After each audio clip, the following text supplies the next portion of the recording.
do Leão para o destaque rubro-negro e de cara saber das condições do Barleta. Pepa, vai ter o Barleta para jogar domingo com a Chapecoense? Vamos saber agora. E aí, Miguel, boa noite. Um abraço para você, Vibrante, para o nosso Zé do Carro. Na apuração da nossa reportagem, Barleta está ok. Ele teve apenas um cansaço muscular e, por isso, ele acabou saindo no último jogo contra a equipe do Operário.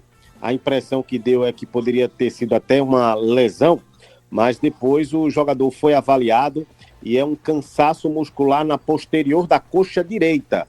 Então, não há lesão, logicamente que um pouco mais de repouso. A informação que nós temos é que deve jogar domingo contra a equipe da Chapecoense. Barleta, ok.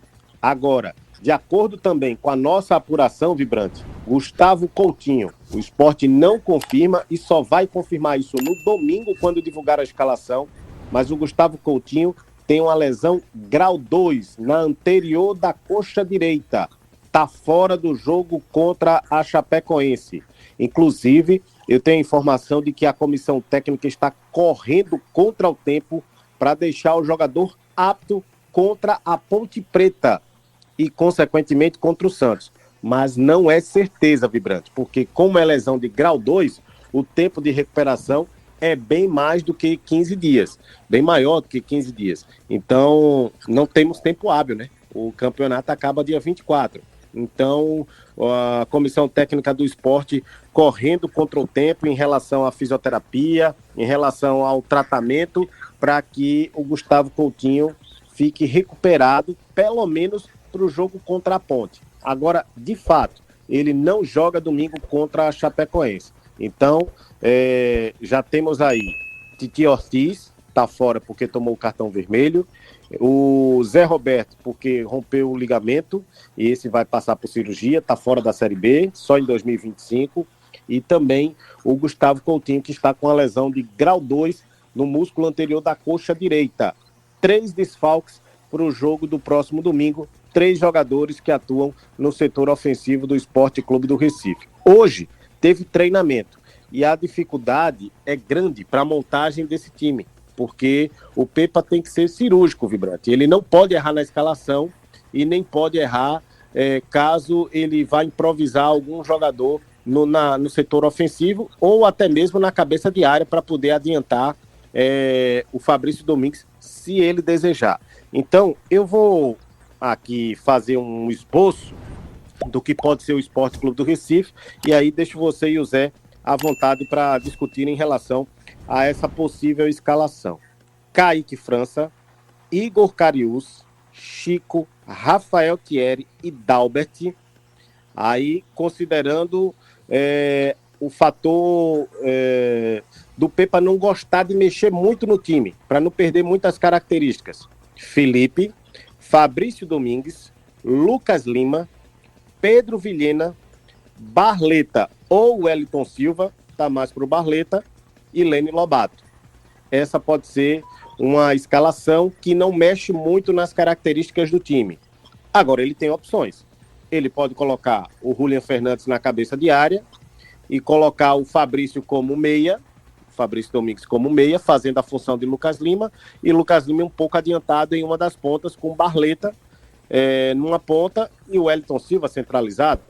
Pode ser também uma dessas opções. O fato é que o Pepa tem até o treinamento do sábado, depois de amanhã, para decidir qual escalação correta ele vai colocar dentro de campo domingo contra a Chapecoense. Vibrante.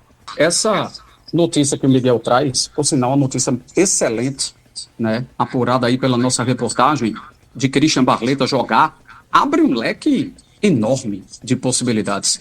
Porque um momento aí, por exemplo, teve um momento que o Miguel disse Wellington Silva ou Barleta e Lobato. E se a gente pensar nos 3? Se ele quiser manter a linha de 3 atacantes, porque eu acho que a Chapecoense, ela vem toda fechada para cá para tentar um pontinho. Então, dá para a gente imaginar, Zé do Carmo, Lobato, Wellington Silva e Barleta, os 3? Rapaz, dá para imaginar, Carlos. Agora, eu não acredito muito que ele vai colocar os 3, não. que ele gosta de ficar com uma opção. Agora o Wellington Silva, isso não tenha dúvida de que é um jogador que desfaz marcação. O Barleta também, quando está nos seus dias inspirados, não é diferente. O Lene Lobato, ele entrou muito bem no último jogo. Ele entrou realmente chutando, armando. Então, mesmo a gente só se segurando numa situação que é o resultado em si, mas o Lene Lobato, ele realmente me agradou muito, não é? Esse atleta seria uma das primeiras opções caso fosse mexer na equipe. O Wellington Silva, não conseguiu ser tão ágil como a gente normalmente conhece por conta do estado do gramado. Pode ter sido, mas assim, como todos não foram tão bem, ele também enganjou também nessa situação aí. Agora, essa equipe que o Carlos Miguel coloca com Kaique França, Igor Cariús, o Chico, o Rafael Thierry e o Dalbert, a defesa, isso eu não tenho nenhuma dúvida que é isso.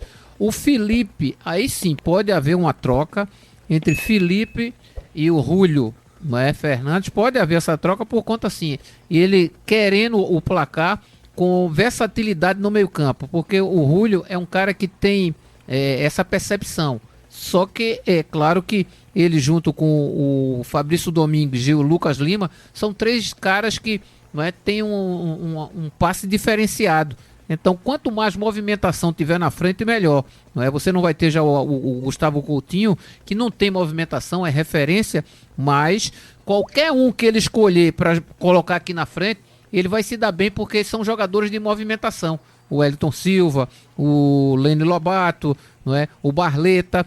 Então, são jogadores de movimentação que isso realmente pode levar o esporte a complicar ainda mais a vida da Chapecoense, Carlos. Já saiu o parcial de ingressos, Miguel? Saiu sim, Vibrante. O Sport divulgou hoje, agora à tarde, mais precisamente, a primeira parcial. E uma parcial já bem recheada, vamos dizer assim. 20.086 ingressos já foram vendidos de forma antecipada. 20.086 ingressos. 20.086 ingressos. Já tem setores esgotados.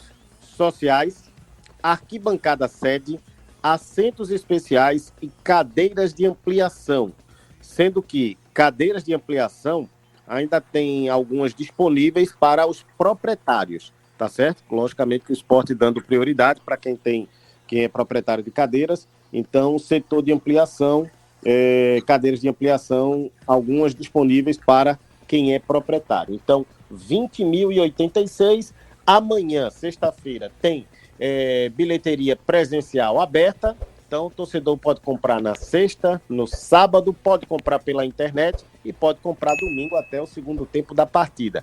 Eu creio, Vibrante, que desta vez tenhamos aí os 26.385 torcedores, tá? Lembrando, o tobogã do placar vai ser da torcida do Sport e ali até sábado tem ingresso promocional sendo vendido a R$20. Então, esse setor facilmente vai esgotar.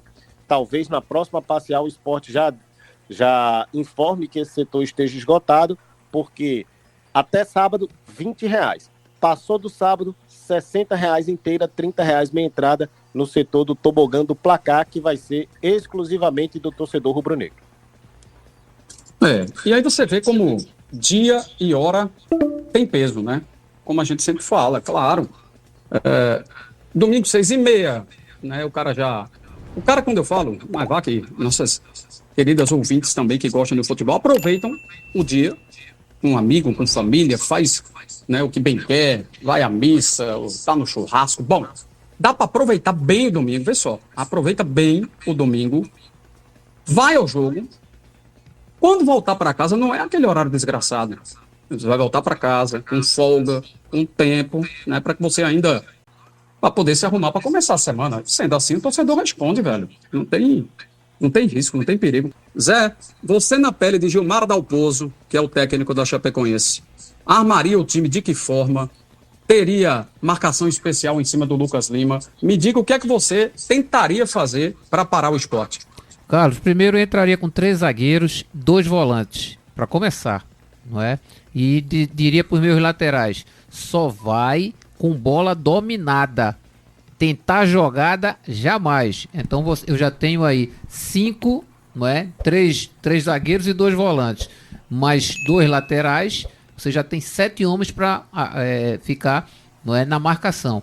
E aí você vai dar liberdade para os outros 3 jogadores, você vai dar um pouquinho de liberdade, mas não é com missões, não é? Olha, a partir do momento que esse cara pegar na bola, ele não pode armar as principais jogadas.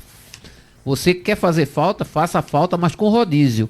Então a gente vai irritar ele nesse sentido aí. Então ele pegou na bola, não deixa ele pensar. Então era dessa forma que eu ia. Lucas Lima, estou falando de Lucas Lima, que é o pensador. Fabrício Domingues é outro jogador que passou na intermediária, acompanha ele até o fim. Se ele for pro banheiro, vai junto. Então marcação cerrada. Então era dessa maneira que eu ia tentar, não é, segurar o time do Sport, se fosse Gilmar Dalpozo. Alex Gomes Stefano, do Rio de Janeiro, ele vai apitar Sport Chapecoense, é um carioca de 36 anos, vai para a 10ª partida nesta Série B, ele já apitou Sport e Avaí. É aquele grandão, né? É aquele grandão, né, Miguel? É o grandão, né? É o grandão, é o grandão. Ele apitou Sport 1, Avaí 2 na Ilha do Retiro, e, aliás, na ilha não, né? Esse jogo foi na Arena. E comandou também apitou a vitória do Sport diante do Guarani por 4-0. E apitou Bahia 0, São Paulo 3. O currículo aí do Alex Gomes Stefano, do Rio de Janeiro. Você falou aí do Gilmar Dalpozo, a Chapecoense vai ter de volta o zagueiro Eduardo Doma, cumpriu suspensão na última rodada, no jogo contra o Novo Horizontino, e Dalpozo não perde ninguém por suspensão na rodada anterior, ou seja, vem completo para encarar o Sport Clube do Recife. Mas só para finalizar aqui, Copa Atlântico, o Tassis falou agora, né, que o Sport venceu o Náutico por 4-2 nos pênaltis, e amanhã de manhã, 8 horas da manhã, já tem a semifinal da Série Ouro da Copa Atlântico, Sport Novo Horizontino, 8 horas da manhã no CT do Retrô. O Sport desligou o Mário Henrique, é o treinador do Sub-17, foi desligado do clube. O Sport emitiu uma nota desejando boa sorte, mas não explicou os motivos da saída do treinador. E o Leão finalizou a compra do terreno vizinho do CT. São 14 hectares, meu amigo, é quase uma fazenda. E agora vai somar-se aí os 9 hectares que já existem do CT de área construída, o Sport vai passar a ter 23 hectares, se tornando o 6º maior CT de clube do país. Essas negociações começaram em junho, e aí o Sport tinha contratado naquela época, Vibrante, uma empresa de consultoria para ver a viabilidade do terreno, se é viável construir campos de futebol. O Sport tem a intenção também de construir alojamento para o futebol feminino, alojamento para a base, então tudo isso vai ser construído nesse novo terreno de 14 hectares, que o Sport está comprando bem ao lado do CT lá em Paraty. E o dinheiro, de onde saiu? Ainda é aquele dinheiro da primeira parcela da FLU.